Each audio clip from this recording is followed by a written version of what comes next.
Carole, where are you, Carole? Carole, we'd love to hear from Carole.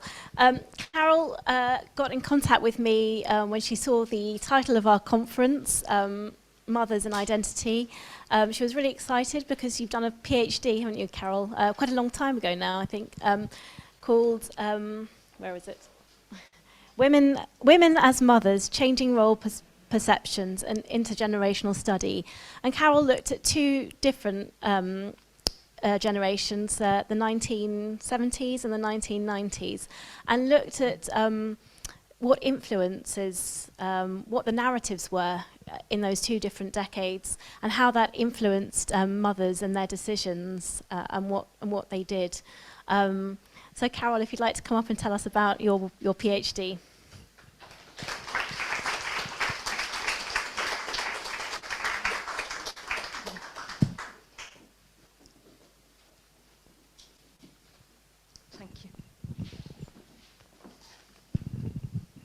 Hello, thank you. It's a long time since I've been in a room of VIPs, and I mean that. Okay. Wonderful atmosphere. We've had wonderful messages, which, my goodness, we need those messages. So much has worked against mothers now for so long. And as Anne said, I got an invitation, like lots of other people, to this conference, and I thought identity and motherhood, but that was the topic of my PhD. And how this came about was just very quickly, in a couple of sentences.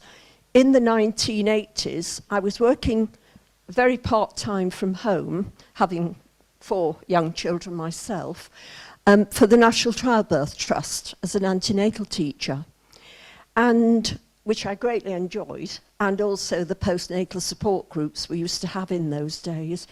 But what came to me was a massive surprise, and I thought, whatever is going on in the 1980s, because at the beginning of the 1980s, when I started this work, maybe 3 out of the mums would be planning to go back to work, you know, not many months after their babies had been born. By the end of the 1980s, it would be about 7 in 10 mums. And this, you know, the 1980s seemed to me a real crux time. We had Thatcherism, some of us will remember that, where the worker was valued above the person, and all kinds of things were going on. There were many hardships, many difficulties. But anyway, can I have the first slide? Because I know I've only got literally a few minutes. I was squeezed in, which I'm most grateful for, and I know there'll be a chance to explore more of these things. Yes, thank you. As you can see, and as you will know, motherhood has a seismic effect on your life, on your self-perceptions.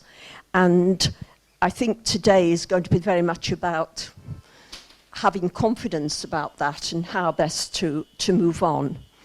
And this is especially so for what I call high-functioning women. Now all women are high-functioning, let's face it. I mean how society perceives you. You know, you've got your degree, you have a career, you know, you're professionally working really effectively. High-functioning women. These are the ones who, this is the sector that seems to feel the whole thing about, God, I've got to reconstruct my identity. You know, I've been really successful out there, and now suddenly I'm back to square one. I'm an absolute novice. I know nothing. I feel all at sea with this new role.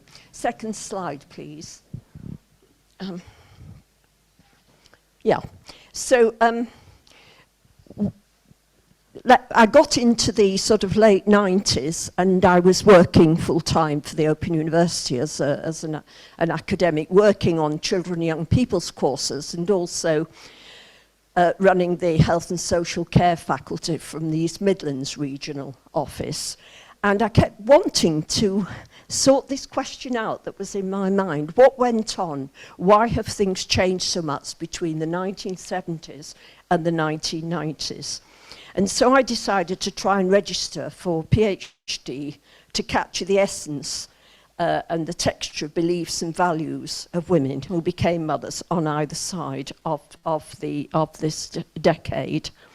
1970s, motherhood very much accepted as a full-time accepted occupation for a woman, albeit somewhat idealised a little bit. Oh, well, you're now at home, you're different, you're a different person. And certainly many high-achieving women, let's be honest, they did find motherhood to be unsatisfactory, over-constraining, and actually the fact that they felt they lost so much ground professionally by committing to motherhood. And then by the 1990s, as I discovered when I did all my, all the academic literature side of things, very much reconstructed by the 1990s by feminism. This is second wave feminism, not the people who went out for the votes in 1918. Individualism, it's all about me, and consumerism. These three: feminism, individualism, consumerism.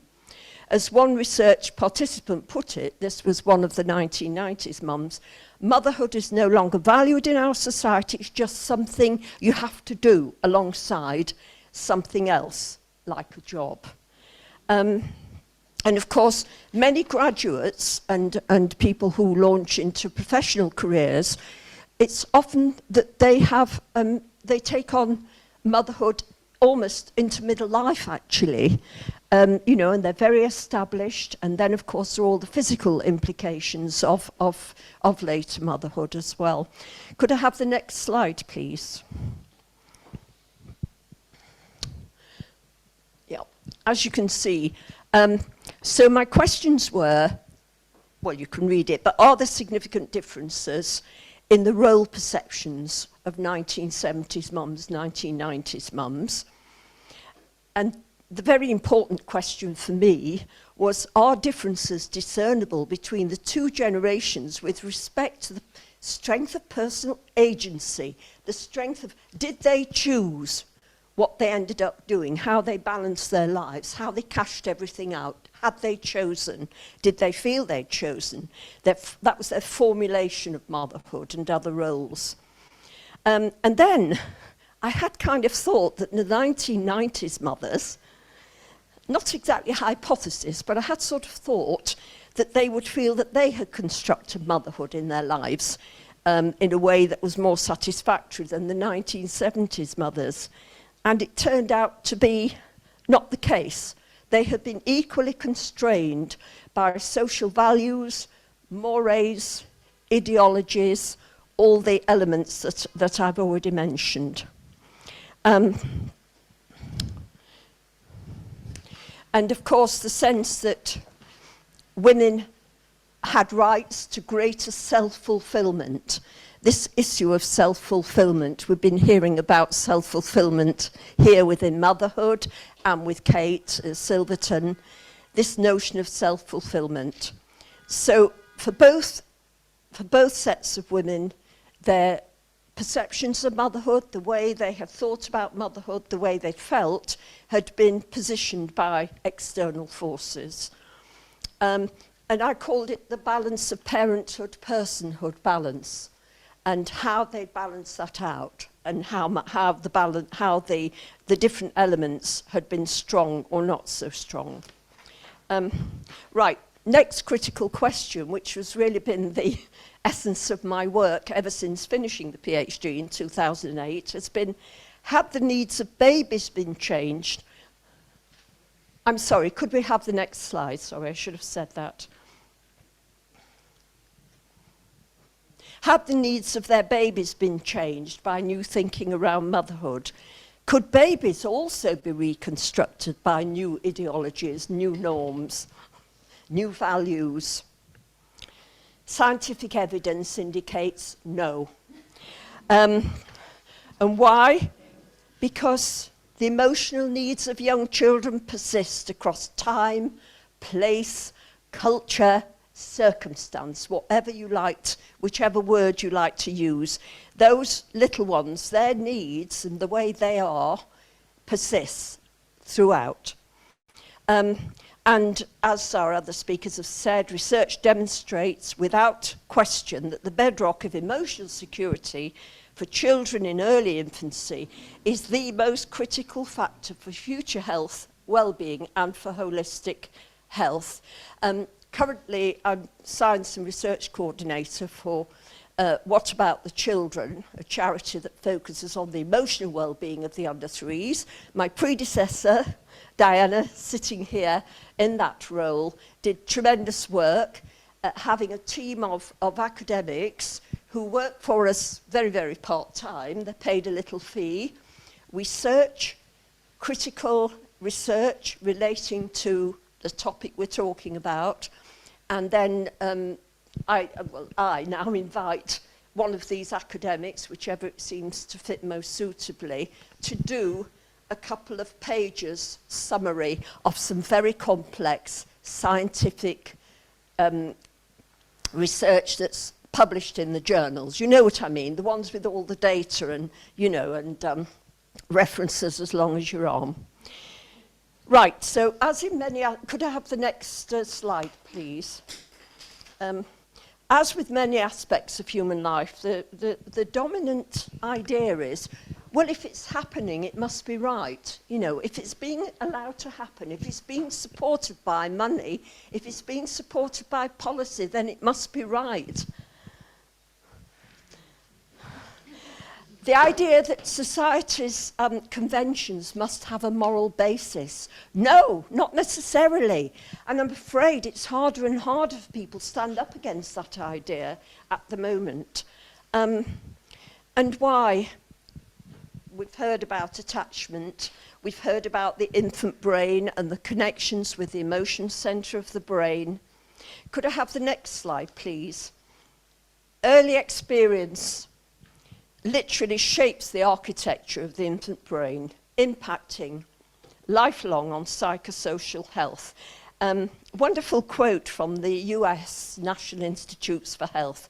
The brain is the crown jewel of the human body and its command centre. Wonderful.